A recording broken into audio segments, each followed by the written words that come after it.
মিজান আজহারি ভাই কইছে একটু সামান্য একটু লারা মারছিল আর কি, বেশি লারা দেয় নাই, শুধু কইছে এক মাহফিলে যে একদল খাইছে আর একদল খাওয়ার জন্য মুছে তেল দিতাছে।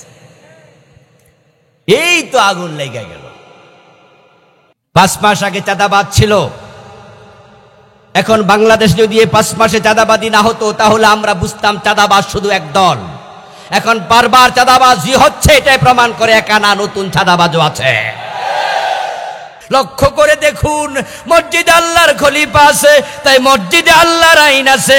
যদি এরাই সংসদে ঢুকে যেত, আদালতে ঢুকে যেত, আল্লাহর খলিফারা মন্ত্রণালয়ে চলে যেত, পুরাটা দেশে আল্লাহর আইন কায়েম হয়ে যেত।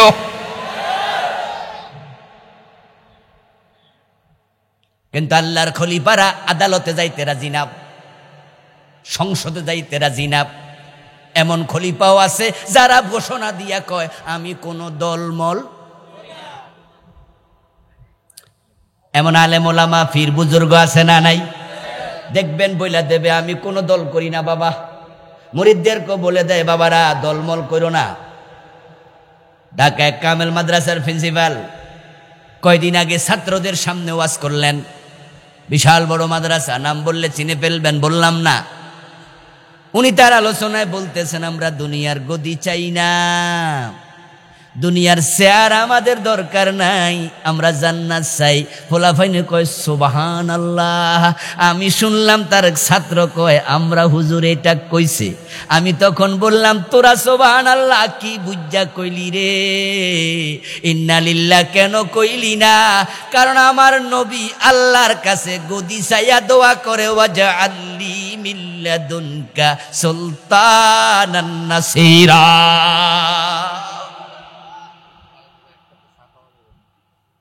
হিজরতের পথে রাসূল দোয়া করছে, আল্লাহর শিখানো দোয়া, কোরআনের আয়াত, ওয়াজআল্লি, হে আল্লাহ আমারে দেও, মিন লাদুনকা তোমার পক্ষ থেকে, সুলতানান নাসীরা সাহায্যকারী রাষ্ট্র ক্ষমতা। গদি বলতে এটা বুঝাইছে নাকি? গদি মানে চেয়ার, ক্ষমতা। হুজুর কইতাছে আমাদের দুনিয়ার কোনো গদি দরকার নাই, অথচ নবী মুহাম্মদ আল্লাহর কাছে রাষ্ট্র ক্ষমতা চাইয়া দোয়া করে। আচ্ছা, রাসূল যা বলেন তাই তো সুন্নাহ নাকি? রাসূল যা করেন তাই তো সুন্নাহ। রাসূলকে আল্লাহ শিখায় ওকুর রব্বি আদখিলনি মুদখালা সিদকিন ওয়া আখরিজনি মুখরাজা সিদকিন ওয়াজআলনি মিন লাদুনকা সুলতানান নাসীরা। নবী মুহাম্মদ ক্ষমতা চায়, আরে হুজুরকে আমরা ক্ষমতা চাই না, হুজুরকে আমি কোনো দল করি না। অথচ যখন হুজুর মারা যাবে তখন কবরে রাখার সময় আমরা সবাই মিলে বলবো বিসমিল্লাহি ওয়া আলা, বাংলা অর্থ কি? আল্লাহর নামে রাসূলের দলে। তো দল করি না কইলে এর জন্য আলাদা দোয়া লাগবে। পীর বলে দল করি না, হুজুর বলে দল করি না, কারণটা কি? তারা কেন ক্ষমতার কথা বলে না? আমার রাসূল কেন ক্ষমতা চায়? আমার রাসূল ক্ষমতা চাওয়ার কারণ, যাদের বিবেক আছে একটু বিবেকটাকে কথা বলতে দিন। চোর ধরে হাত কাটার আইন কোরআনে আছে না নাই? এটা কি ব্যক্তি করবে না রাষ্ট্র? জেনা করলে 100 বেত লাগাতে হবে, কোরআনে আছে না নাই? এটা কি ব্যক্তির না রাষ্ট্রের? মদ পান করলে 80 বেত দিতে হবে, হাদিসে আছে না নাই? এটা কি ব্যক্তি দেবে না রাষ্ট্র? এখন আইন না বানালে রাষ্ট্রগুলো কায়েম কেমনে হবে? যদি আপনি ক্ষমতা না পান আইন বানাবেন কেমনে?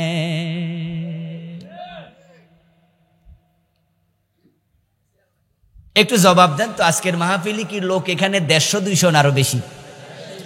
সংসদে যদি এরকম 150 জন ইসলামওয়ালা ঢুকতো, আমরা এখানে যদি 1.5 লাখও থাকি, আমরা চিৎকার দিয়ে সবাই মিলে বলি আগামীকাল থেকে চোর ধরে হাত কাটা হবে, আপনারা হ্যাঁ বলুন, আমি হইলাম স্পিকার, আপনারা হইলেন সবাই সংসদ সদস্য। হ্যাঁ কইলে কি চোরের হাত কাটা শুরু হইবনি? কিন্তু সংসদে কইলে আমরা হুজুররা কত চিৎকার দিলাম, কত ওয়াজ করলাম মাদকের বিরুদ্ধে, মদ খাইও না, মদ খাইও না। বাংলাদেশে মদ আছে না নাই? বন্ধ হইছিনি?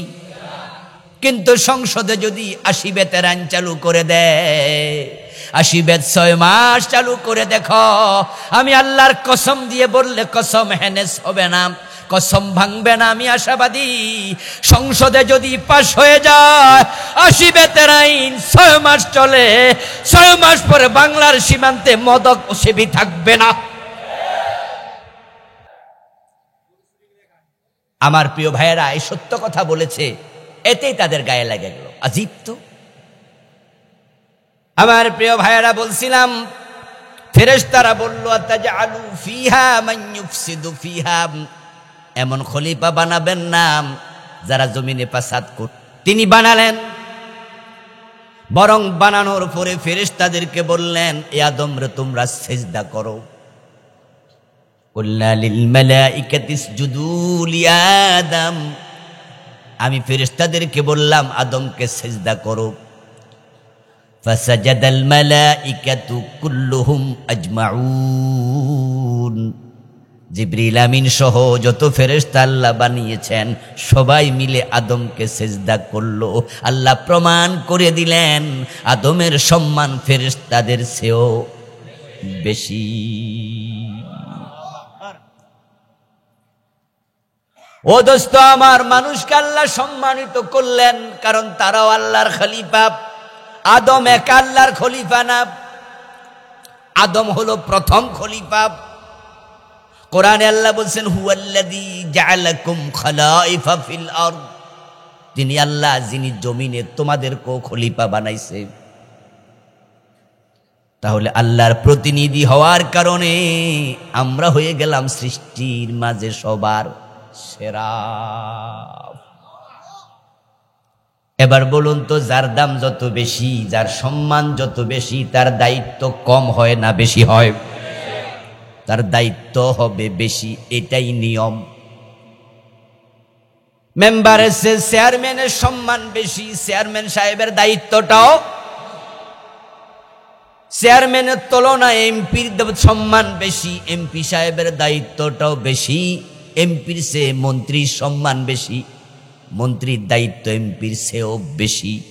প্রধানমন্ত্রীর সম্মান সব মন্ত্রীর উপরে, উনার দায়িত্বটাও সবার উপরে। এবার বলুন তো, মানুষের সম্মান যেহেতু বেশি, মানুষের দায়িত্ব কম হবে না বেশি? এখন এমপি যদি দায়িত্ব পালনে ব্যর্থ হয়, এমপিগিরি থাকেনি? থাকবে? মন্ত্রী যদি দায়িত্ব পালনে ব্যর্থ হয়, তার মন্ত্রিত্ব থাকে না। বাংলাদেশে এমপি থাকা অবস্থায় এমপিত্ব বাতিল হয়েছে, মন্ত্রী থাকা অবস্থায় মন্ত্রিত্ব ক্যান্সেল হয়েছে, এমন উদাহরণ আছে না নাই?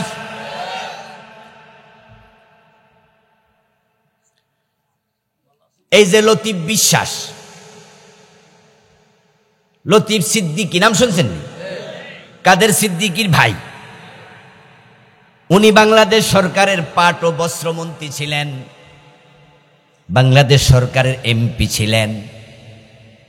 প্রধানমন্ত্রীর সাথে জাতিসংঘের মিটিংয়ে সফর সঙ্গী হয়ে আমেরিকা গিয়েছিলেন। ওখানে এক সাক্ষাৎকার দিল টেলিভিশনের সাংবাদিকের কাছে, যেখানে তিনি বিশ্ব ইজতেমার সমালোচনা করছে, হজের সমালোচনা করছে, এবং তাদের নেত্রীর ছেলে জয়ের ব্যাপারে সমালোচনা করছে। এই তিনটা কথা তিনবার মুখ দিয়া বাইর হইছে। বাংলাদেশে আসার আগেই এমপিত্ব ক্যান্সেল, মন্ত্রিত্ব ক্যান্সেল, দলের সাধারণ সদস্য পদটাও ক্যান্সেল, একসাথে সব শেষ। বাংলাদেশে ঢুকেছেন অনেক দিন পর, যখন ঢুকলেন এয়ারপোর্ট থেকে ডাইরেক্ট কারাগার। আপনাদের মনে আছে না এটা? তাহলে এমপিগিরি ক্যান্সেল হয়, মন্ত্রিত্ব ক্যান্সেল হয়, দায়িত্ব পালনে ব্যর্থ হলে ক্যান্সেল। আল্লাহ আপনাকে আমাকে খলিফা বানালেন, সব মাখলুকের উপরে রাখলেন। এবার বলুন তো, খলিফার দায়িত্ব যদি আমরা পালনে ব্যর্থ হই, খেলাফত ক্যান্সেল হওয়ার সম্ভাবনা আছে না নাই? খেলাফত ক্যান্সেল হলে কি হয়, সেটাই হলো বিপদের কথা।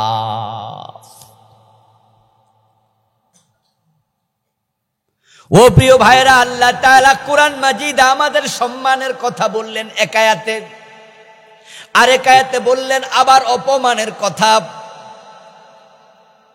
লাকাদ খলাকনাল ইনসানা ফি আহসানি তাকওয়িম। সুবহানাল্লাহ পড়েন। মানুষের আকল দিয়ে বিবেক দিয়ে আমি তাদেরকে করেছি সৃষ্টির মাঝে সেরা, বানালাম তাদের খলিফা। পরের আয়াত হলো, আমার সাথে পড়ুন, সুম্মা রাদাদনাহু আসফালা সাফিলিন। অতঃপর কিছু মানুষকে আমি সকল সৃষ্টির সবচেয়ে নিচে ফেলে দিয়েছি। সুম্মা রাদাদনাহু, অতঃপর আমি তাকে ফেলে দিলাম। আসফাল, আসফাল ইসমে তাফজিল, সুপারলেটিভ ডিগ্রির সিগা। আসফালা সাফিলিন, যার নিচে আর জায়গা নাই, সবার নিচে ফেলে দিয়েছি। এমন কিছু মানুষও আছে। ওরা কারা? ওরা মানুষ না, ওরা দেখতে মানুষের মতো। আল্লাহ তাআলা কোরআন মাজিদে বলছেন, উলাইকা কাল আনআম বাল হুম আদাল। ও মানুষগুলো পশু, বরং পশুর চেয়ে আরো অধম। আপনাকে আমাকে খলিফা বানাই আল্লাহ সবার উপরে রাখছিল, ফেরেশতার উপরে। এই যে আজকের মাহফিল আপনারা এসেছেন, যখন কোরআন শিখার জন্য, হাদিস শিখার জন্য আল্লাহর কোন বান্দা ঘর থেকে বের হয় ইলম তলবের নিয়তে, ইন্নাল মালাইকাতা লাতাদাউ ওয়াজনিহাতাহা আরদান লিতালিবিল ইলম। রাসূলুল্লাহ বলেন, আল্লাহর খলিফা, আল্লাহর কোরআন রাসূলের হাদিস শিখার জন্য যখন বের হয়, তার সম্মানার্থে আল্লাহর ফেরেশতারা তাদের পাখাগুলো তাদের পায়ের নিচে বিছায়া দেয়। আপনার পায়ের নিচে ফেরেশতা পাখা বিছায়া বুঝাইয়া দেয়, তোমার সম্মান আল্লাহর কাছে আমার চেয়েও বেশি। আমার প্রিয় ভাইরা, ফেরেশতারা আমাদেরকে সম্মান দিয়ে সালাম দেয়। সালাম, সূরা আল কদরের শেষ আয়াত, সালামুন হিয়া হাত্তা মাতলাইল ফাজর। এই আয়াতের ব্যাখ্যায় তাফসীরে এসেছে, ওই রাতে যারা ইবাদতকারী থাকে, ফেরেশতারা আল্লাহর নির্দেশ ক্রমে দাঁড়িয়ে বসে শুয়ে যারাই ইবাদতে লিপ্ত, সুবহ সাদেক তুলু হওয়ার আগ পর্যন্ত তাদের বাড়িতে গিয়ে গিয়ে ফেরেশতারা সালাম দিতে থাকে। ফেরেশতা আপনাকে সালাম দিয়ে বুঝায়, তুমি আমার চেয়ে সম্মানী। ইবেন আপনার যখন মৃত্যু হবে, আল্লাহর খলিফা থাকা অবস্থায় আজরাইল যখন আপনার কাছে আসবে, আপনি নিজের চোখে আজরাইলকে সেদিন দেখবেন। নরমালি আমরা ফেরেশতা দেখি না, কিন্তু মৃত্যুপথের যাত্রী ফেরেশতাকে চোখে দেখে। এবং ফেরেশতাকে আপনি যখন দেখবেন, তখন ফেরেশতার প্রথম কাজই হবে আপনাকে এসে সালাম দেবে। সালামের বিধান কি? শরীয়তের সালামের জেনারেল বিধান হলো, বড় ছোটকে দিতে পারে, ছোট বড়কে দিতে পারে, শ্বশুর জামাইকে দিতে পারে, জামাই শ্বশুরকে দিতে পারে, বাবা ছেলেকে দিতে পারে, ছেলে বাবাকে দিতে পারে। এটা হলো জেনারেল বিধান। কিন্তু সুন্নাহ হলো ইউসাল্লিমুস সগীরু আলাল কাবীর, যারা ছোট তারা বড়কে সালাম দেবে, এটা হলো সুন্নত। আর ওটা হলো জায়েজ।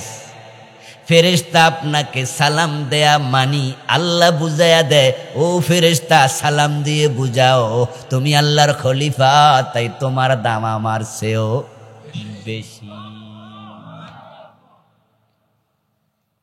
জেনারেলি একটা বুঝ আপনাদের দিতে চাই। আমাদের বাংলাদেশের পক্ষ থেকে যে রাষ্ট্রদূত আছে সৌদি আরবে, আমেরিকা, বিভিন্ন দেশে, আচ্ছা রাষ্ট্রদূত যিনি হয়, উনার সে জ্ঞানী বাংলাদেশি কি সৌদি আরবে থাকে না? এর চেয়ে বেশি ডিগ্রিওয়ালা থাকে না? এর চেয়ে বেশি পয়সাওয়ালা থাকে না? এর চেয়ে বেশি বয়স্ক থাকে না? কিন্তু তাই বলে কি বেশি জানে, বেশি সার্টিফিকেট, দাম কি রাষ্ট্রদূতের চেয়ে বেশি? জি না। আপনি একজন সাধারণ পিএইচডি হোল্ডার, আমরা পিএইচডি করছি। পিএইচডি মানে হলো শিক্ষা জগতের সবচেয়ে বড় ডিগ্রি, নাকি? বুঝেন তো এটা? ইয়েস, পৃথিবীতে শিক্ষা লেভেলে পিএইচডির উপর কোনো ডিগ্রি আর নাই। ডক্টরেট, পোস্ট ডক্টরেট একই জিনিস, ডাবল করলে পোস্ট ডক্টরেট বলে। পৃথিবীতে লেভেলের দিক থেকে, সার্টিফিকেটের দিক থেকে পিএইচডি সবচেয়ে বড় সার্টিফিকেট। এবার বলুন তো, বাংলাদেশের সকল রাষ্ট্রদূতকে পিএইচডি করা?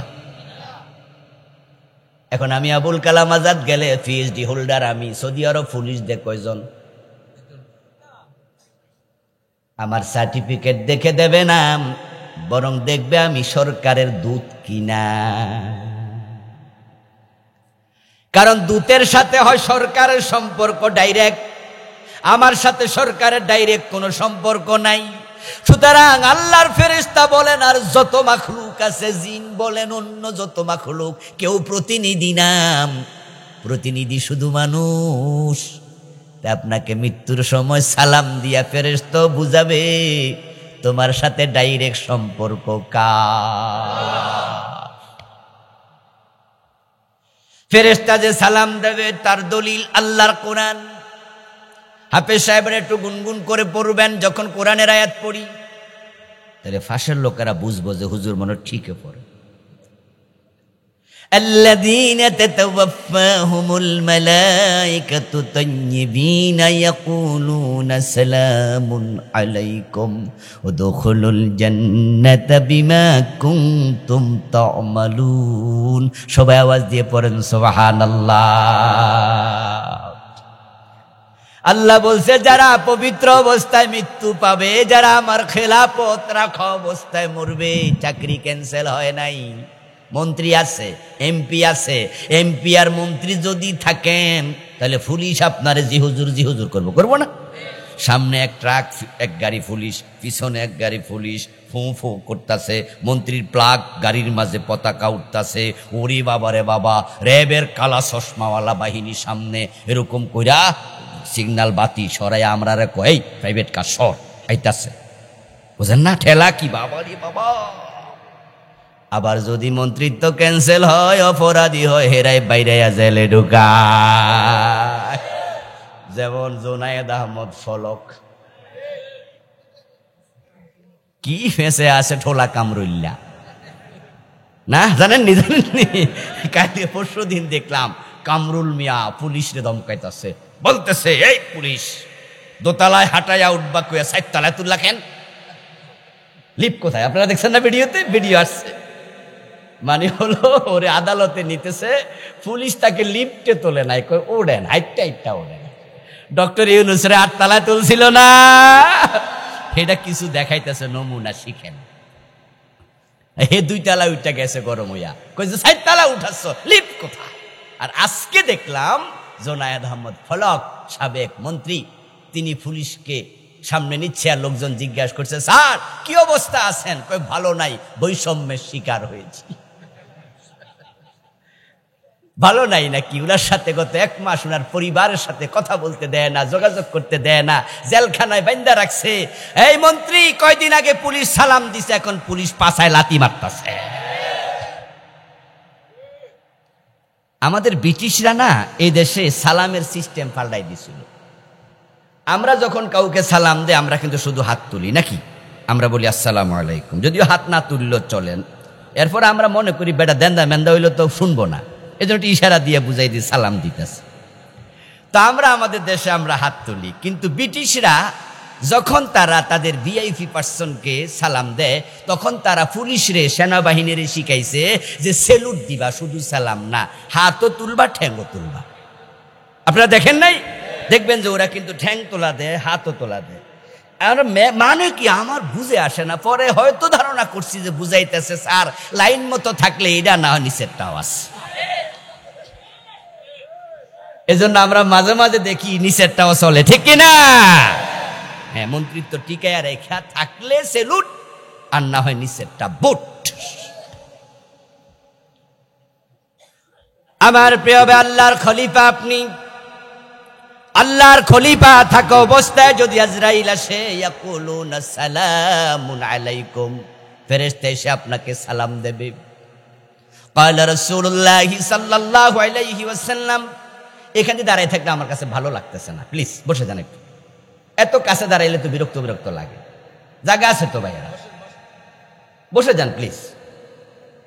এতবার কথা কইলে কেমন হবো? মাহফিল কমিটির দুই একজন খারাপ নাহি আনা যায়, আসলে বসাই দেন প্লিজ। সরেন সবাই, সরেন সবাই, সরে যান না, বসে যান। মাশাআল্লাহ, হ্যাঁ বসতেছে আমাদের ভাইয়ারা। আল্লাহর হাবিব বলছেন, ইন্নাল আবদাল মুমিনা ইযা কানা ফি ইনকিতাইম মিনাদ দুনিয়া ওয়া ইকবালিন ইলাল আখিরাহ নাযালা ইলাইহি মালাইকাতুম মিনাস সামাই বিদুল উজুহ কান্না উজুহাহুমুশ শামস। হাদিসের অনুবাদ বলার আগে একটু সুবহানাল্লাহ পড়েন। সুবহানাল্লাহ বললে লাভ আছে না নাই? অনেক লাভ, অনেক লাভ। এগুলো হলো মাহফিলের নগদ কামাই। ওয়াজ শুনে বেনামাজি সিদ্ধান্ত নিল নামাজ পড়বে, পড়লে সওয়াব, না পড়লে নাই। ওয়াজ শুনে বেরোজদারি সিদ্ধান্ত নিল আগামী রমজানে রোজা ছাড়বো না, রাখলে সওয়াব, না রাখলে নাই। কিন্তু মাহফিলে সুবহানাল্লাহ, আলহামদুলিল্লাহ, আল্লাহু আকবার বলার সাথে সাথে নগদ সওয়াব হয়ে যায়। এজন্য মুখ কাজে লাগাবেন। নবীজি মুহাম্মদ সাল্লাল্লাহু আলাইহি ওয়াসাল্লাম বলছে, আল্লাহর প্রিয় বান্দা খলিফা যখন মরার সময় হয়, আকাশ থেকে আল্লাহ ফেরেশতা পাঠায়, বিদুল উজুহ, এক একজনের চেহারা সূর্যের আলোর মতো জ্বলজ্বল করে। সবাই তার কাছে আসে লাইন ধরে দাঁড়াইয়া, শুধু একটা শব্দ উচ্চারণ করে, সেটা হলো আসসালামু আলাইকুম। দল বেঁধে সবাই সালাম দেয়। সম্মান কাকে বলে? আপনাদের পায়ের নিচে পাখা বিছায় আপনাদের সাক্ষাতে সালাম দেয়।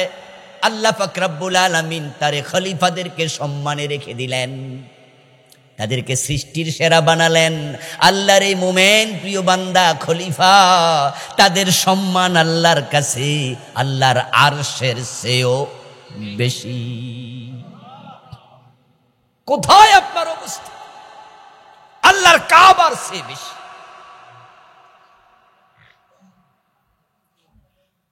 সূরা আল বাইয়িনাতে আল্লাহ তাআলা বলছে, যারা মুমিন, যারা আমলকারী, উলাইকা হুম খায়রুল বারিয়া, তারা হলো সৃষ্টির মাঝে সেরা। আরশ আল্লাহর একটা সৃষ্টি। এক সময় আমরা যেমন ছিলাম না, আমাদেরকে আল্লাহ বানাইছে। এক সময় আরশ ছিল না, আরশ আল্লাহ বানাইছে। এটাও মাখলুক।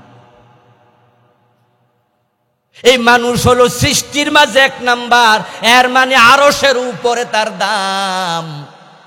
কিন্তু যদি খেলাপথ টিকায়া রাখতে না পারেন, সুম্মা রাদাদনাহু আসফালা সাফিলিন। সাবধান, সাবধান মুসলমান। আজকে লক্ষ লক্ষ মুসলমান তাদের খেলাপথ ভুলে গেছে, যার কারণে জমিনের খেলাপথ শয়তানের হাতে চলে গেছে।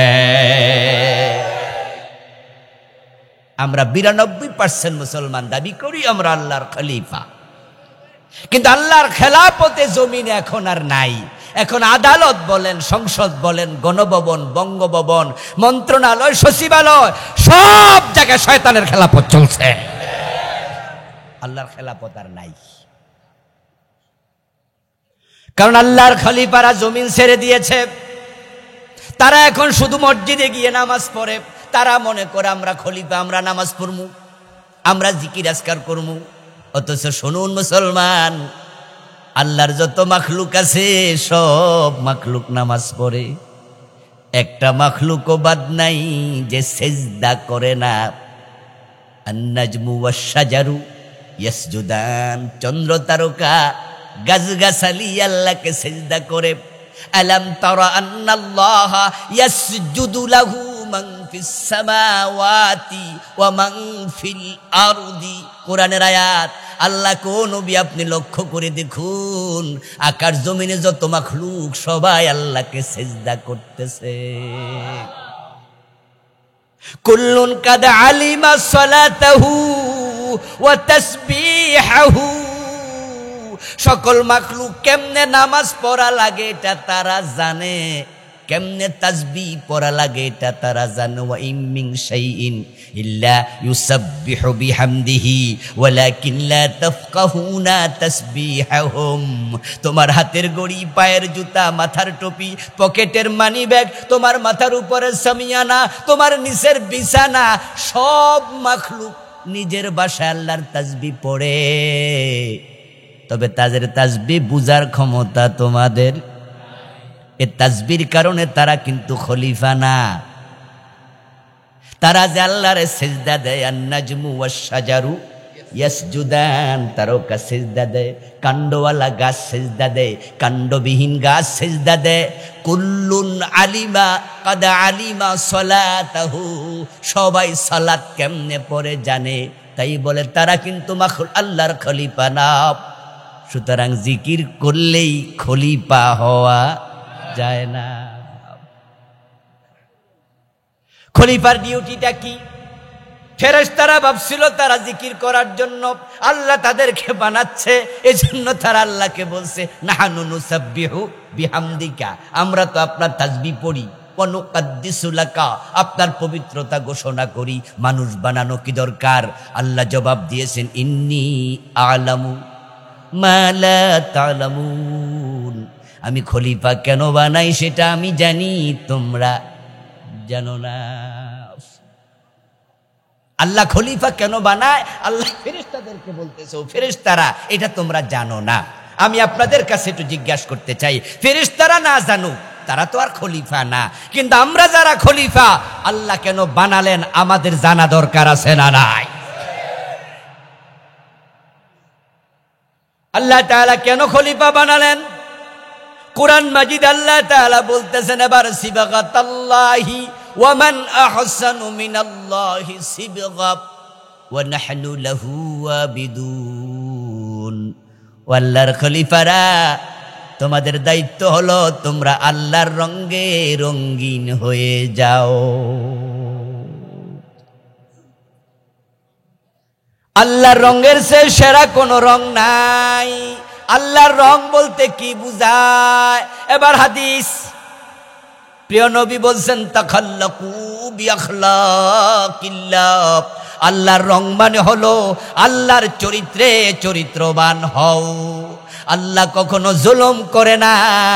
তোমরা আল্লাহর খলিফা, তোমরা থাকতে জমিনে জুলুম চলতে পারবে না। আল্লাহ নেই বিচারক, সুতরাং তোমরা আল্লাহর খলিফা, জমিনটাতে তোমরা নেই বিচার প্রতিষ্ঠিত করবে। আমার বন্ধু, খলিফা বুঝার জন্য আর একটু সহজ করে দেই। আমাদের বাংলাদেশে বিভিন্ন পীরের দরবারে খলিফা আছে না নাই? আপনি মিলাবেন মিলাবেন মিলাবেন, পীরের চরিত্র, পীরের সিস্টেম, পীরের জিকির, পীরের কাপড়, পীর হয় যেমন তার খলিফা হবে ঠিক তেমন। পীরের হয় এটা ফটোকপি, পীরের চরিত্র সে নেবে। পীর যদি পাস করলে টুপি পরে, খলিফাও পাস করলে পড়বে। মাইজ ভান্ডারের পীর ঢোল বাজায়, তার খলিফাও ঢোল বাজায়। চরমনার পিসাব যেমনি জিকির করে, তার খলিফা ওভাবে জিকির করে। সরসিনার পিসাব যে স্টাইলে জামার বুতাম জামা বানায়, তার খলিফা ঠিক তাই বানায়। প্রতিনিধি তেমনই হয়, যিনি প্রেরণ করেছেন তিনি যেমন হয়। আল্লাহ বলে আমি হচ্ছি প্রতিনিধি প্রেরণকারী, সুতরাং আমার আইন দুনিয়ায় কায়েম করবা, তোমরা আমি আল্লাহর আইনে চলবা, দেশ চালাবা, এটাই খেলাফতের দায়িত্ব।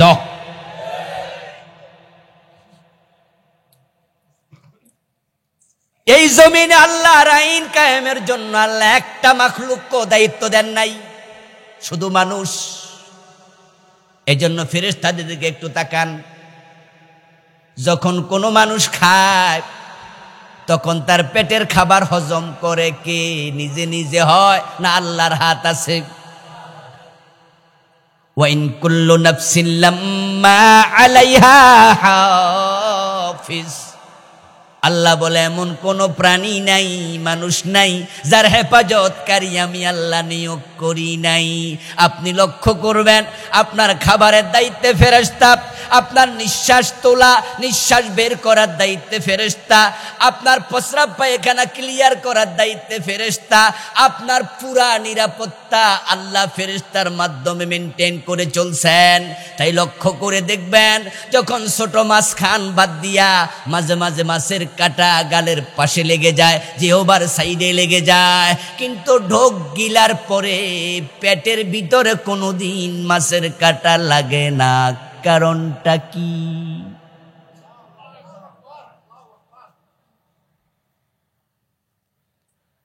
মাছের কাঁটা গালে লাগে না এমন কেউ কি এখানে আছেন? লাগছে? আচ্ছা, মাছের কাঁটা যখন আপনার এখানে ওখানে জিহ্বার পাশে দাঁতের কোনায় লাগে, যখনই আমরা একটু ঢোক গিলা ফেলি, এরপর আমরা কি মনে করি? ঝামেলা শেষ। আচ্ছা, যেই অন্ত্র যেই নাড়ি দিয়া আমাদের মাছের কাঁটাটা পেটের ভিতরে গেল, ওই নাড়িটা কি প্লাস্টিকের তৈরি না গোস্তের? ওখানে লাগার সম্ভাবনা তো ছিল, তো লাগলো না কেন? এই ফ্যানটা আমার দিকে একটু ফিরে দেন, 2-4 মিনিট পরে আবার আপনার দিকে দিয়েন। কেন লাগবে? কিভাবে লাগবে?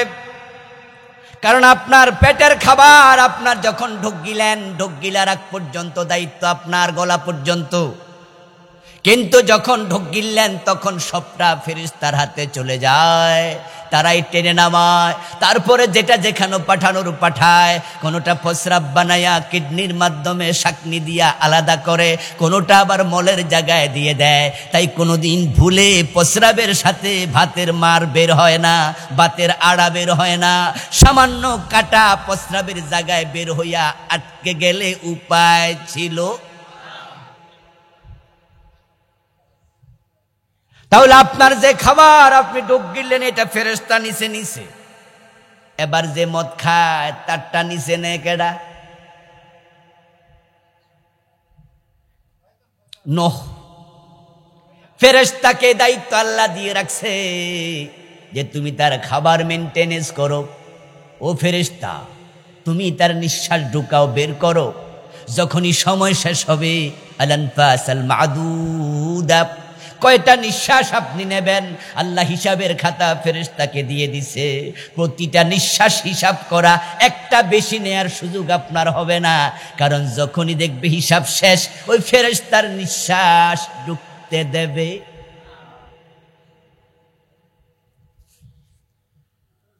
ওই ফেরেশতা সময়ের দিকে তাকায় আছে। ফাঁসির আসামিকে যখন ফাঁসি দেয়, তখন রাতের 9:59 ফাঁসি হবে। সেখানে একজন ম্যাজিস্ট্রেট যায়, জেলার যায়, কয়েকজন জল্লাদ তাকে নিয়ে ফাঁসির মঞ্চে চড়ায়।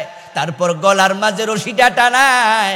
তখন সেখানে হাতের মাঝে একটা কালো কাপড় নিয়ে ম্যাজিস্ট্রেট দাঁড়ায়া থাকে আর গড়ির দিকে তাকায়। কয় সেকেন্ড বাকি আছে, যেই মাত্র 9:59 হবে, হাতের কালো কাপড় ফেলে দেবে, জল্লাদ তখন সুইচে টিপ দেবে, ফাঁসি হয়। ঠিক গড়ির দিকে ম্যাজিস্ট্রেট যেমন তাকায়া হাতের সেই কাপড় ফেলে, আল্লাহর ফেরেশতা তাকায়া থাকে, তোমার নিঃশ্বাস শেষটা কখন হবে? যখন শেষ, সে আর ঢুকতে দেবে না।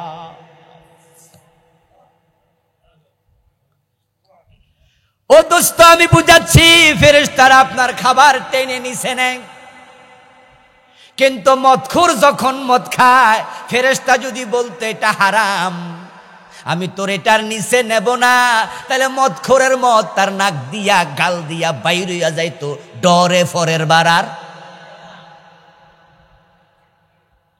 আপনাদের কাছে জিজ্ঞাসা করতে চাই, কোন ফেরেশতা কি এই কাজ করছে? ও দোস্ত আমার, ভালো করে শোনেন, ফেরেশতাকে আল্লাহ দায়িত্ব দেয় নাই যে তুমি আমার আইন কায়েম করো। ফেরেশতাকে দায়িত্ব দিছে বেডার খাবার ভিতরে নেও, বেডার নিঃশ্বাস সাপ্লাই দেও, বেডারে তুমি সেভ করো। এগুলো সে করছে। আপনি হালাম খাইলো টাইনা নে, হালাল খাইলো টাইনা নে, কারণ তার আল্লাহর খলিফা না, তাই তারা ভালো মন্দ বোঝেই না। আল্লাহ যা বলে শুধু তারা তাই। আপনি মানুষ, আমরা মানুষ, আমাদের দায়িত্ব হলো আমরা আল্লাহর খেলাফত জমিনে কায়েম করব। আর আল্লাহর খেলাফত হলো আনাকিমুদ্দিন ওয়ালা তাতাফাররাকু ফি, ও মানুষ, আমি তোমাদের দায়িত্ব দিছি, আল্লাহর জমিনে আল্লাহর দিন কায়েম করো, এ বিষয়ে পরস্পর মতভেদ করবা না। মানুষ যদি আল্লাহর খেলাফতের এই কাজ না করে তাহলে খেলাফত হবে ক্যান্সেল। এখন আল্লাহর খলিফারা আমরা সবাই দাবি করলাম খলিফা, কিন্তু খেলাফতের কাজ আমরা ছেড়ে দিয়েছি তা নয়, বরং আমরা জমিনটাকে ভাগ করছি কয়েকভাবে। একটা হলো জমিনের একটা অংশ আমার ফিরালির খানকা, আমি আছি সেখানে খলিফার দায়িত্ব পালন করছি, মুরিদদেরকে আমি জিকির আজকার শিখাই, নামাজ কালাম শিখাই, আল্লাহর দেয়া দায়িত্ব পালন করছি। আমি মসজিদের খতিব, মিম্বার হলো আমার খেলাফতের জায়গা, মসজিদে আমি আল্লাহর কথা বলতেছি, আমি একজন বক্তা, আমার খেলাফতের জায়গা বানাইছি মাহফিলের মঞ্চ, এখানে আমি আল্লাহর কথাই বলতেছি। লক্ষ্য করে দেখুন, আমি মাদ্রাসার মুহাদ্দিস, আমার খেলাফতের জায়গা আমার ক্লাসরুম, এখানে আল্লাহর কথা বলতেছি। কিন্তু আল্লাহ তো বলে না আমি জমি, বলে নাই মসজিদের খলিফা, খানকার খলিফা, ক্লাসের খলিফা, মাহফিলের স্টেজের খলিফা। আল্লাহ বলছেন নিজাইলুম ফিল আরদি খলিফা, আমি জমিনের খলিফা বানাইছি। এখন আমরা জমিন ছাইরা মসজিদে ঢুকছি, পুরাটা জমিন শয়তান দখল করে নিছে।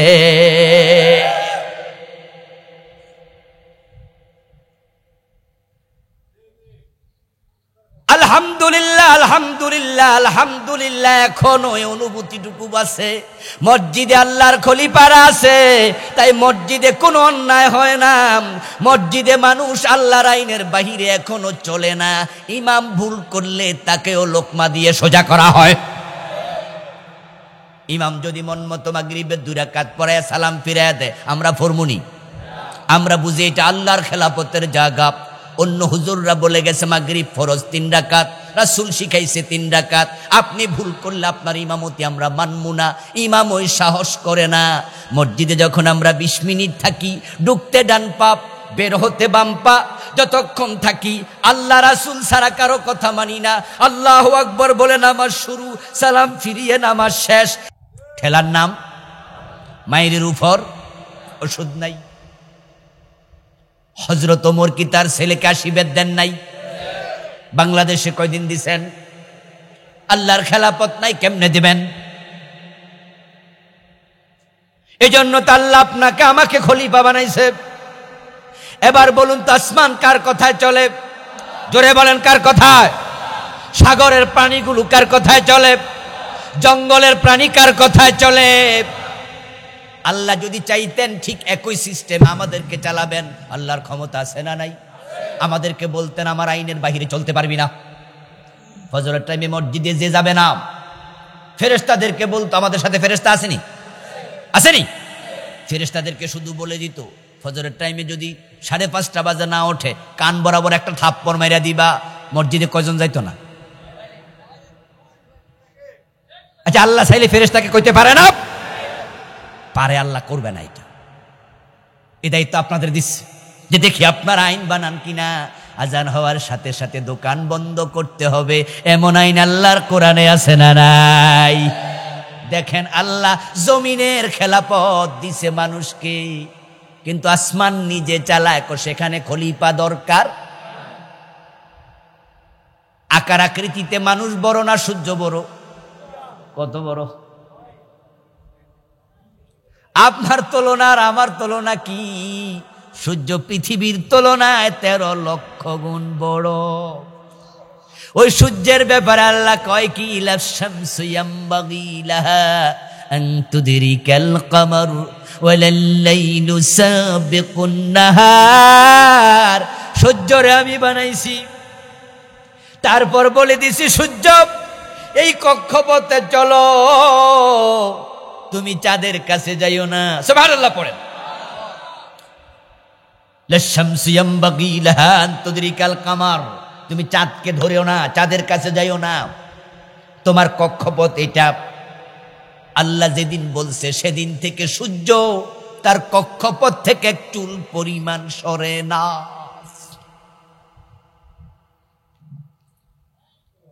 চাঁদকে আকাশে বানায় আল্লাহ তাআলা চাঁদের জন্য 28টা মঞ্জিল দিলেন। ওয়াল কামারা কদ্দারনাহু মানাজিলা হাত্তা আদা কাল উরজুনিল কদিম। সূরা ইয়াসিন আছে না? অর্থ পড়বেন, বুঝবেন, বুঝলে মজা লাগবে। আল্লাহ কোরআনে বলে আমি চন্দ্র বানাইয়া ওই চন্দ্র উদিত হওয়ার জন্য আমি 28টা মঞ্জিল দিছি। চাঁদ ওঠার জন্য মঞ্জিল কয়টা? কথা বলতে হবে তো ভাইয়ারা। কদ্দারনাহু মানাজিল, প্রথম দিন উঠবে এই জায়গায়, দ্বিতীয় দিন উঠবে এই জায়গায়, তৃতীয় দিন উঠবে এই জায়গায়, 28 দিন 28 জায়গায়। মাস যদি 30 হয় 2 দিন উঠবা না, 2 দিন হবে অমাবস্যা। সুবহানাল্লাহ পড়েন। মাস যদি 29 হয় 1 দিন উঠবা না, অমাবস্যা হবে কয়দিন?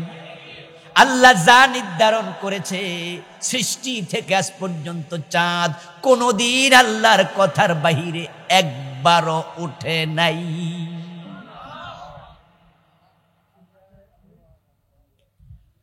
এবার আপনারা একটু বলতে হবে, বলুন তো সূর্য কার কথা মানে?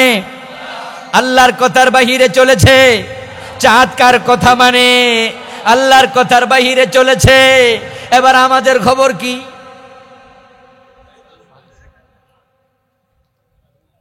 আল্লাহ কয় সুদ খাইও না, আমরা খাই। ঘোষ খাইও না, আমরা খাই। আল্লাহ কয় নামাজ ছাইরো না, আমরা ছাড়ি। আল্লাহ কয় চোর ধরে হাত কাটো। পুরা বাঙালি জাতি একদিনও কাটলো না। আমার রাসূল বলে আমার মেয়ে ফাতেমা চুরি করলে ফাতেমার হাতটাও আমি কেটেই দেব। তুমি না রাসূলের উম্মত, আদর্শ কই? দাড়ি কামাইয়া কাউকে যদি দেখো দাড়ি কামাই, তাহলে বিরক্ত হই, এই মিয়া দাড়ি কামাও কেন? যদি দেখি কেউ টাকনুর নিচে কাপড় পরেছে, আমরা বিরক্ত হই, টাকনুর নিচে কাপড় পরলা কেন? টাকনুর উপরে কাপড় পরো, এটা ওয়াজিব। দাড়ি রাখো, এটা সুন্নাহ। চোর ধরে হাত কাটা ওয়াজিব না সুন্নত না ফরজ? তো 53 বছর যে কাটলো না, সেখানে বিরক্ত হও না কেন?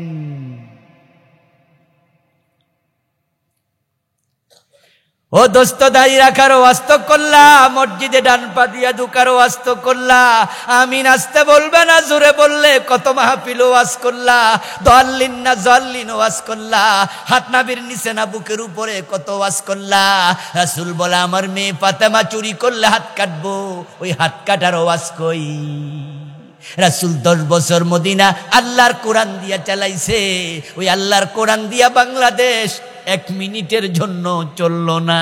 এজন্য তোমার চেহারা কেন লাল হয় না?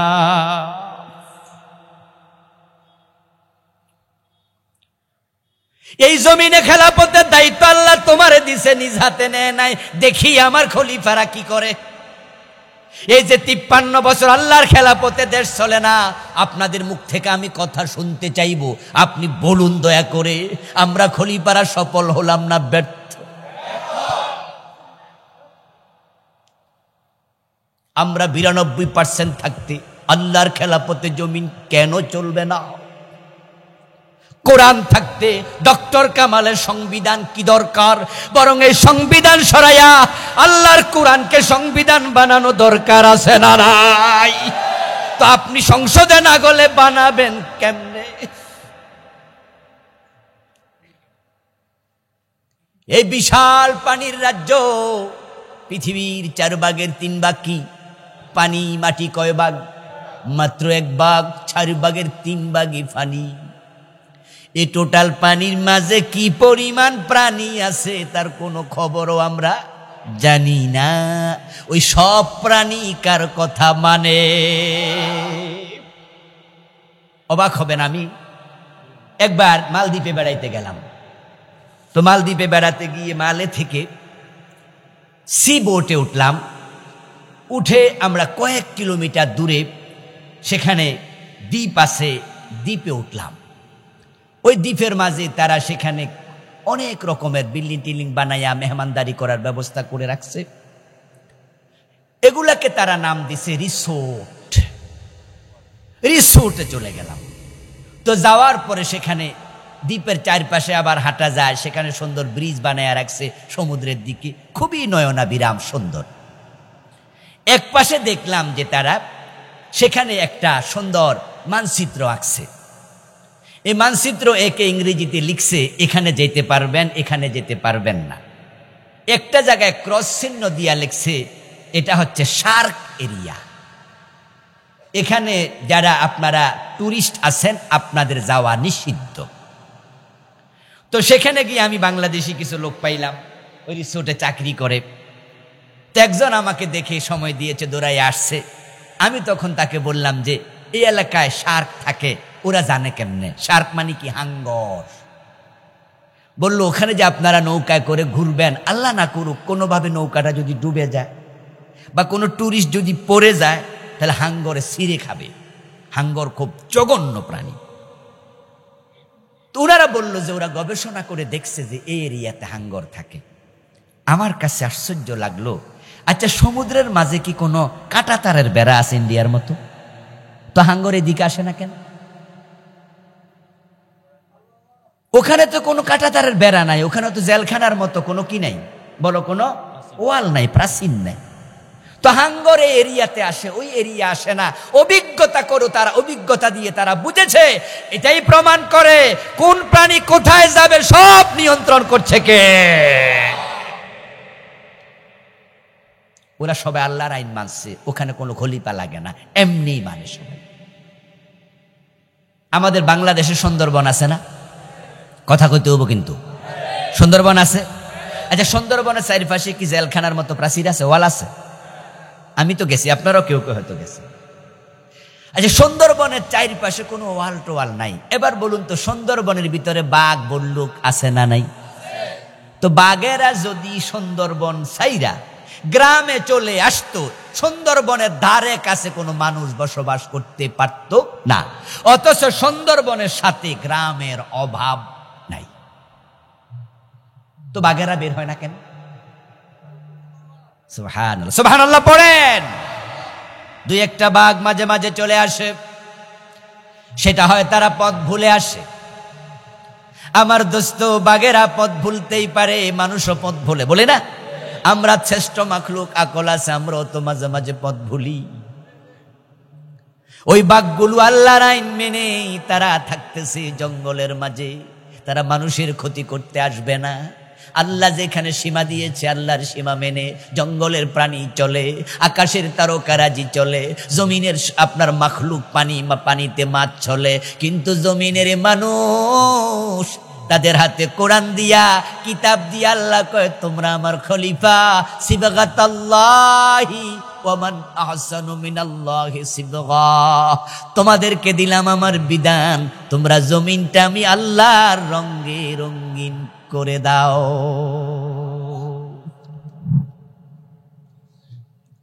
এখন জমিনে সিনেমা আছে, সুদ আছে, ঘোষ আছে, হারাম আছে, জুলুম আছে, অন্যায় অনাচার, হত্যা, দর্শন, খুন আছে, আবার খলিফারাও সবাই আছে। আপনি মসজিদে 5 ওয়াক্ত নামাজ রোজা করছেন রমাদানে, ভাবছেন জান্নাত। আল্লাহর নবীর হাদিস শুনুন। আল্লাহ একবার জিবরিলকে বললেন, জিবরিল যাও আন আকলিব মদিনাতা কাযা বিআহলিহা, অমুক এলাকায় গিয়ে অধিবাসী শুদ্ধ জমিন উল্টায়া দেও।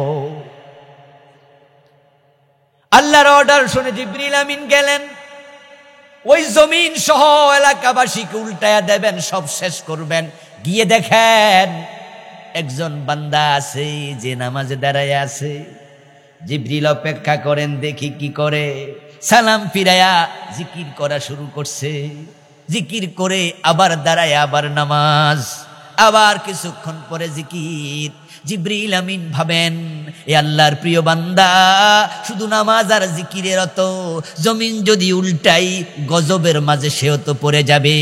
ব্যাপারটা কি? আল্লাহ তো আমাকে বলতে পারতেন, ওরে মাইরো না, তোমার তো 600 পাখা আছে, একটা পাখার উপর বসায়া রাখো, জমিনটা উল্টায়া দাও, আসার সময় তারে অন্য এলাকায় নামাইয়া দিও। কিন্তু আল্লাহ কেন বলল না? আমল নামাটা দেখি। আমল নামা দেখে জিবরিল বলে, ইয়া রব ইন্না ফীহি আবদাকা ফুলানা লাম ইয়াসিকা তারফাতা আইন। ও আমার আল্লাহ, এখানে তোমার অমক বান্দাকে পেলাম, তার আমল নামায় 1 সেকেন্ডের জন্য কোনো গুনাহ নাই। চোখের ফলক পড়তে যতটুকু সময় লাগে এই লোকটা অতটুকু সময়ের জন্য কোনো গুনার কাজ করে নাই। তুমি তো তার ব্যাপারে কিছুই বললে না, তাকে কি করি? আল্লাহ জবাব দেন, আকলিভা আলাইহি, জমিনটা আগে তার উপর উল্টাও। ওয়া আলাইহিম, সাথে আবার পাবলিকের রাখো, সিরিয়ালে তারে সামনে দাও। কোন কারণে? এবার কারণ আল্লাহ ব্যাখ্যা করছেন, ফাইন্না ওয়াজহাহু লাম ইয়াতামাআর ফিয়া সাআতান কাত্তু, কারণ হলো তারা আমি খলিফা বানায়া দুনিয়ায় পাঠিয়েছিলাম, সে শুধু নামাজ কালাম নিয়ে ব্যস্ত ছিল। জমিনে কত অন্যায় অনাচার, আমার আইনের বিরুদ্ধাচরণ চলছে, এজন্য তার চেহারা কোনোদিন লাল হয় নাই। এমন খলিফা আমার প্রয়োজন নাই। রাসূলুল্লাহ সাল্লাল্লাহু আলাইহি ওয়াসাল্লাম আল্লাহর খেলাফত জমিনে কায়েম করলেন। তখন সাহাবী ছিল মাত্র ১.৫ লাখ। রাসূলুল্লাহর নবুয়ত কাল ছিল মাত্র ২৩ বছর। আর বাংলাদেশে আমরা মুসলমান আছি ১৬ কোটি। বাংলাদেশের বয়স হয়ে গেল ৫৪ বছর।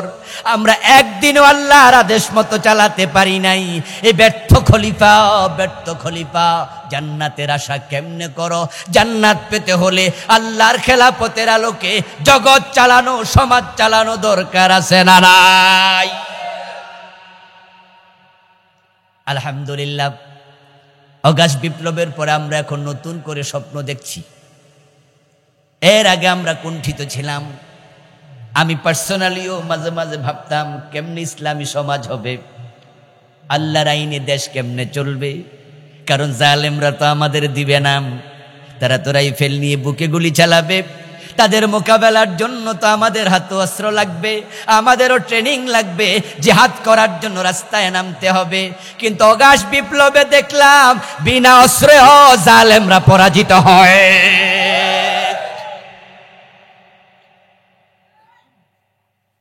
এই ১৫ বছরের প্রতিষ্ঠিত সরকারকে দেশ থেকে যারা পালাইতে বাধ্য করছে, আমাদের ছাত্র জনতা, তাদের হাতে কি রাইফেল ছিল? অস্ত্র লইয়া নাম ছিল? কিছুক্ষণ আগে আমাদের নসর ভাইও বলছে সাহস লাগবে, সাহস। বাস্তবতা ঠিক তাই। আবু সাইদের মতো যদি বুক পেতে আমরা গুলি নেয়ার সাহস রাখি, ২০০০ শহীদ হয়েছে, ২৪ অগাস্টে বিপ্লব হয়েছে, আমরা যদি প্রয়োজনে ২ লাখ শহীদ হওয়ার ইরাদা করি, এই দেশও খেলাফত কায়েম হবেই।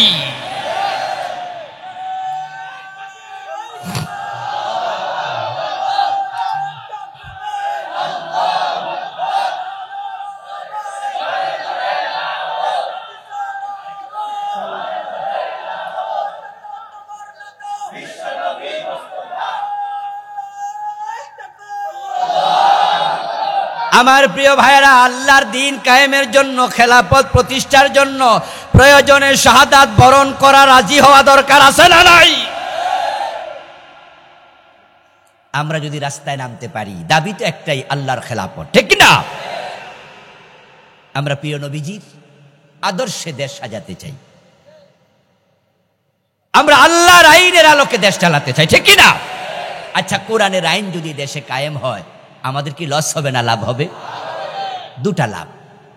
প্রথম লাভ হলো দুনিয়ায়, পরের লাভ হলো আখেরাতে। এই জন্য আল্লাহ তাআলা যে ইসলামে তার শিখানো সবচেয়ে বড় দোয়া, সম্মানিত দোয়া, যেটা আমরা সবাই পারি, সেটার মাঝে দুনিয়াকে আল্লাহ ১ নাম্বার দিয়েছে, রব্বানা আতিনা ফিদ দুনিয়া হাসানা ওয়া ফিল আখিরাতি হাসানা। খেলাফত কায়েম হলে 2টি লাভ। ১ নাম্বার দুনিয়ায় কি লাভ হবে?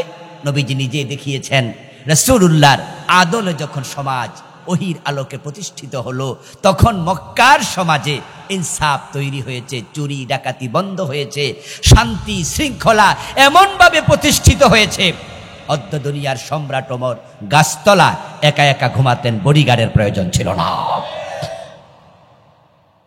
ঘরের দরজা খুলে আবার ঘুমাতে পারবেন, চুরি হবে না, চুরি করার কোনো প্রয়োজন নাই। চুরি করলে হাত কাটা হবে। আর অভাবের তাড়না চুরি যদি করা হয়, অভাব মোচন করে দেয়া হবে।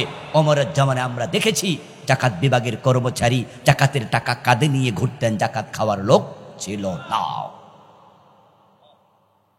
হযরত আলী তো বলেছেন, রুটির কারণে রুটির চাহিদায় যদি কোনো চোর চুরি করে, ওই চোরের হাত কেটো না, রাষ্ট্রপ্রধানের হাত কেটে দাও। কথা কি বুঝেছেন আমার? আলীর বক্তব্য। পেটের ধারণা রুটির জন্য চুরি করছে সে। বাচ্চা 3টা ঘরে না খাইয়া আছে, বাবার কি আর ঘুম আসে? ইনকামের কোনো রাস্তা নাই। রাষ্ট্রপ্রধানের দায়িত্বটা কি?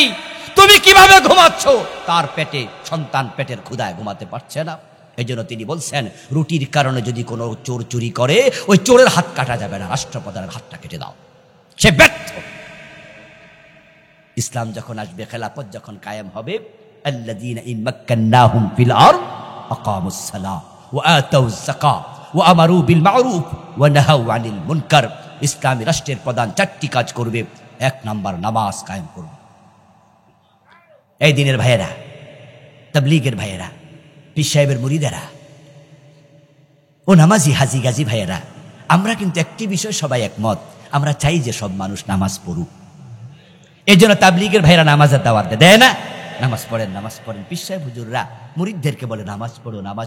3.5 লাখ মসজিদের খতিব বলছে নামাজ পড়ো, মসজিদ মাহফিলের বক্তারা বলছে নামাজ পড়ো, মাদ্রাসার হুজুররা বলছে নামাজ পড়ো। নামাজ পড়া নিয়ে আমাদের কারো দ্বিমত নাই, কিন্তু 53-54 বছরের দাওয়াতে রেজাল্ট কি হলো? ফজরের টাইমে তাকিয়ে দেখো মসজিদ খালি। বাজারের মসজিদে মাগরিবের নামাজ পড়ে একটু বারান্দায় এসে দাঁড়াবেন, দেখবেন যে কতজন মসজিদে আসছে আর কত হাজার বাজারে আছে। 10% লোকও আসে নাই। মসজিদের পাশের দোকান, চা দোকান, সেখানে টেলিভিশন চলছে আর মসজিদে নামাজ চলছে। মসজিদের পাশের দোকানে বসে বিড়ি টানতেছে একদল, নামাজে আসেনি। কিচ্ছু করার নাই। কিন্তু রাষ্ট্রে যদি খেলাফত আসে, আইন করা হবে, আজানের সাথে সাথে দোকান বন্ধ করতে বাধ্য করা হবে। ইমাম আবু হানিফা, শাফি, মালিক, আহমদ ইবনে হাম্বল রাহিমাহুমুল্লাহ 4 ইমাম ইত্তেফাক, একমত, যদি কোনো বালেগ নামাজ না পড়ে তাকে জেলে দিতে হবে। ইমাম শাফি রাহিমাহুল্লাহ, ইমাম মালিক রাহিমাহুল্লাহ বলেছেন, জেলে দেওয়ার আগে তাকে বেত্রাঘাত করতে হবে। রাষ্ট্রে যদি নামাজ কায়েমের আইন চালু হয়ে যায়, তাহলে নামাজ পড়ো, ওয়াজ করা দরকার হবে না, দোকান বন্ধ হবে, ক্রেতা বিক্রেতা একসাথে মসজিদে যাবে, পঙ্গপালের মতো মৌমাছির মৌসাকে মৌমাছি যেভাবে যায়, এমন লোক হবে মসজিদে বাজারে দেখা যাবে। এক মসজিদে 3বার 5বার জামাত হওয়া লাগবে, মানুষ জায়গা দেওয়া যাবে না। জি বাংলা স্টার জলসার ধাক্কায় আমাদের দেশের মুসলমানের ঘরগুলো সিনেমা হল হয়ে গেল, চা দোকানগুলো সিনেমা হল হয়ে গেল, যুবকদের হাতে হাতে সিনেমা হল পৌঁছে গেল। এই মোবাইলের ভিতরে সিনেমা আছে না নাই? ওয়াজ করলে বন্ধ হবে? সম্ভব? পরবর্তী প্রজন্মকে কার কাছে রেখে যাচ্ছেন? কার হাতে দিয়ে যাচ্ছেন? আমরা বিয়ের আগে যে ছবি কল্পনা করতে পারিনি, এখন মোবাইলের ভিতরে মাঝে মাঝে দেখা যায় ওয়াজ শুনছেন, ওয়াজের মাঝখানেও এ ছবি চলে আসছে। আর নিষিদ্ধ বস্তুর প্রতি মানুষের আগ্রহ থাকে বেশি। আপনার ইউনিভার্সিটি পড়ুয়া, কলেজে পড়ুয়া ছেলে, তার হাতে আজকে সিনেমার হল, তার হাতে আজকে ব্লু ফিল্মের হল। বাঁচাবেন কেমনে চরিত্র? যদি বাঁচাতে চান এমন সরকার বানান, আলেমদের সংসদে পাঠান, আমরা একদিনে আইন করে সিনেমা বন্ধ করে দেব।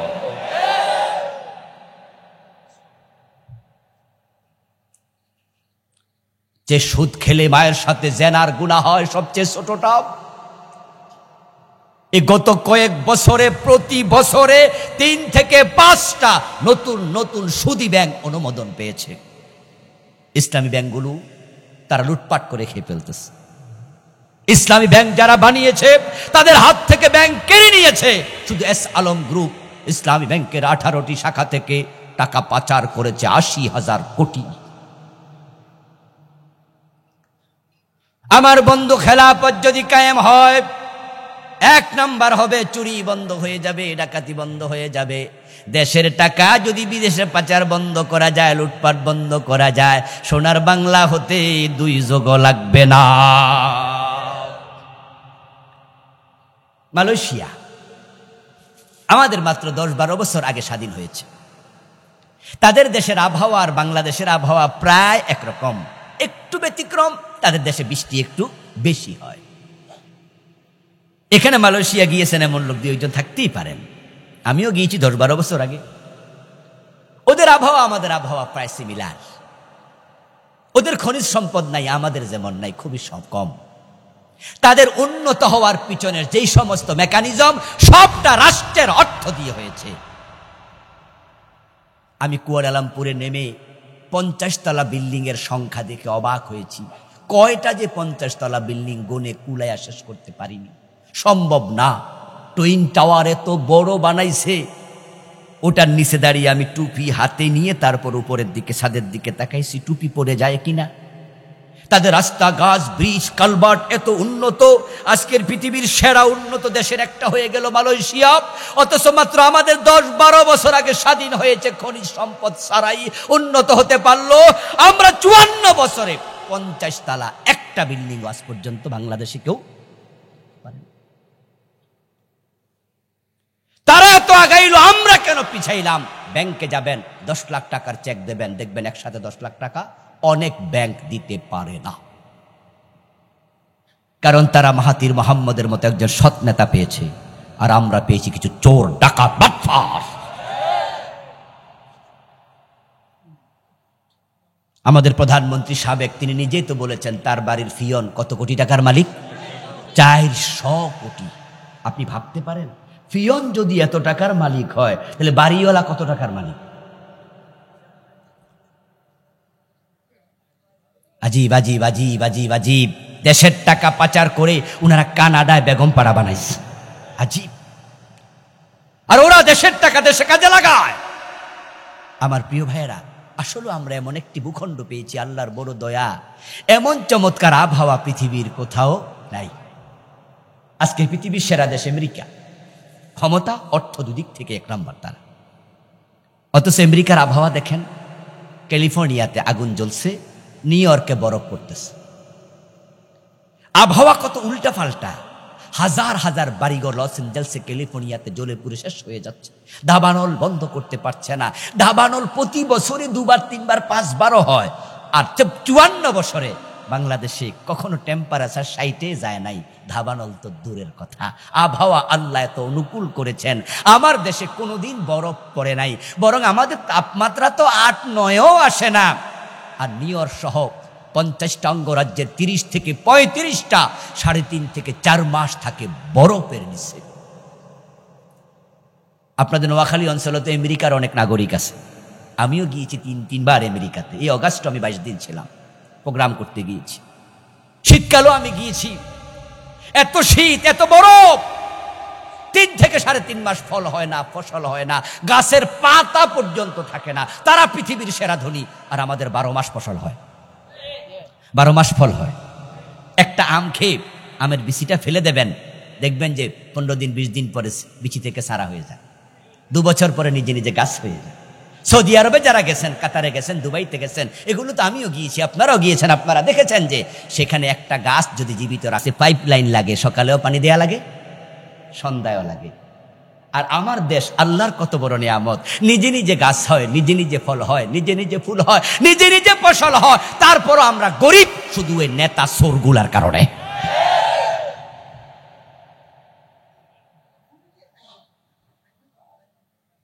আল্লাহর খেলাফত কায়েম করো মুসলমান, তাহলে আর 10-12 টাকা দিয়া ডিম কিনে খাওয়া লাগবে না, 200 টাকা কিনে সয়াবিন তেল কেনা লাগবে না।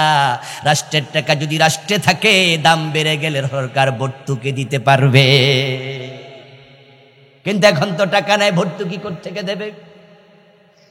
দুনিয়ায় যদি শান্তি চাও, আল্লাহর কোরআনের দিকে দৌড়ায় আসো, দিন কায়েম করো। আল্লাহর খলিফা, আল্লাহর আইনে আল্লাহ জমিন সাজানোর দায়িত্ব দিয়ে খলিফা বানাইছে। এই দায়িত্ব পালন যদি না করো, তাহলে তুমি চলে যাবে সব মাখলুকের নিচে। আল্লাহ আপনাকে লাঞ্ছিত করবেন। দুনিয়াতে যদি বেঁচেও যান, প্রিয় নবীর দোয়ার উসিলায় রাসূল বলছে, আল্লাহ আমার উম্মতকে তুমি ধ্বংস করে দিও না, কোনো গজব দিয়ে, মস নস দিও না, জমিন ধসায়া দিও না, চেহারা বিকৃত করো না, আমার উম্মতকে গজব থেকে বাঁচাও। হয়তো সে দোয়ার কারণে আল্লাহ জমিন উল্টায় না, না হয় হয়তো উল্টাইয়াও দিত। এখন দুনিয়া যদিও রাসূলের দোয়ার কারণে বাঁচলেন, আখেরাতে কি আল্লাহ ছাড়বে? সেখানে জাহান্নামে ফেলে দেবে। এই জন্য আখেরাতে মুক্তির প্রয়োজনে, দুনিয়ায় শান্তির প্রয়োজনে খেলাফতের দায়িত্ব পালন করা দরকার আছে না নাই? আমার প্রিয় ভাইয়েরা, আকাশ বিপ্লবের মাধ্যমে সুযোগ এসেছে। যারা কোরআনের বিরুদ্ধে কথা বলতো ওই জালেমরা দেশ ছেড়ে পালিয়ে গেছে। এখন আমরা বুক ফুলে কথা বলছি। সুযোগ কে করে দিয়েছে? সুযোগ বারবার আসবে না। আল্লাহর দেয়া সুযোগ এবার কাজে লাগান। কথাই উঠেছে, অলরেডি অন্তর্বর্তীকালীন সরকার সংবিধান বিশেষজ্ঞ তালাশ করতেছে। তারা সংবিধান কথা বলার জন্য সংবিধানের বিষয়ে তারা বিভিন্ন প্রতিনিধি নিয়োগ দিচ্ছে। ইতিমধ্যে কেউ বলেছে সংস্কার করো, কেউ বলেছে রিরাইট করো, নতুন করে লিখো। তারা বুঝেছে যে 53 বছরে ডক্টর কামাল মিয়ার সংবিধান শান্তি দিতে পারেনি। এই সংবিধান 18 বার পরিবর্তন করা হয়েছে, সেটা শান্তি না দিয়ে ব্যর্থ হয়েছে। তাই বলছে সংস্কার, কেউ বলেছে লিখো। আর আমরা যদি একটু ধাক্কা মেরে বলতে পারি না এটা সরাইয়া দাও, কোরআনকে সংবিধান বানায়া দাও।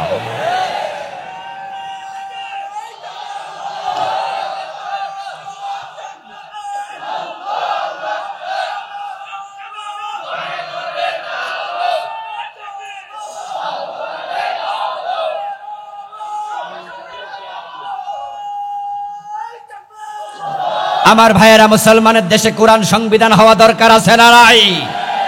সুযোগ আছে না নাই? হ্যাঁ, আপনারা কেউ কেউ মনে মনে বলছেন যে হুজুর কোরআন সংবিধান এটা তো ভালো, এটা দরকার, তাহলে আসেন। কয় হুজুর এবার না,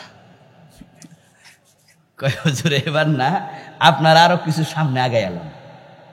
কারণ আপনারা তো চাইলেও হুজুর এবার সরকার গঠন করতে পারবেন না, আর আমার এলাকাতে তো নাই, তে ভোট ফসাইয়া লাভ কি? এজন্য কোরআন সংবিধান এটা দরকার, আপনার সাথে একমত। তবে হুজুর আরেকটু আগাইয়া লইলে দেব। আচ্ছা, আমার প্রশ্ন, আমরা আগাইলাম কিন্তু আপনি মরে গেলেন এর আগে। আমরা ভালো করে আগানোর আগেও আজরাইল আসার সম্ভাবনা আছে না নাই? তখন তো আপনি ফেল করলেন, আপনি তো ব্যর্থ হলেন, আপনি তার কোরআনের কাছে থাকলেন না। এই জন্য আমাদের নীতি একটাই হবে, আমাদের কথা একটাই হবে, ইসলাম ক্ষমতা যাক আর না যাক আমরা সেদিকে তাকাবো না। আমি আল্লাহর খেলাফতের কাজ করতে করতে আল্লাহর কাছে যেতে চাই। আমরা এইবারই চেষ্টা চালাতে চাই। আমরা আগালে হয়েও যেতে পারে নাকি? সম্ভাবনা আছে না নাই? আল্লাহ চাইলে সব পারে। আচ্ছা, এবার যে ঘটনা ঘটলো আমরা কি ভাবছিলাম ঘটবে? আমি ঘর থেকে শুনেছি, নসর ভাই বলেছে ওরা ঘোষণা করছিল 2041, ঠিক না? আর ছাত্ররাও ভাবে নাই যে এটা ঘটবে। আসলে মূলত ঘটাইছে কে? ইয়েস, আল্লাহই করে সব। ক্ষমতার মালিক কে? ক্ষমতা থেকে সরায় কে? তো আমরা আল্লাহর ক্ষমতার কথা বলি। আল্লাহ আমাদেরকে একা ছাড়বেন না, নিশ্চয়ই তিনি আমাদের সাথে থাকবেন। আল্লাহ তাআলা আমাদের সকলকেই তার খেলাফত প্রতিষ্ঠার কাজ করার তৌফিক দান করুন, বলি আমিন। হাযা মা ইনদি ওয়াল ইলমু ইনদাল্লাহ।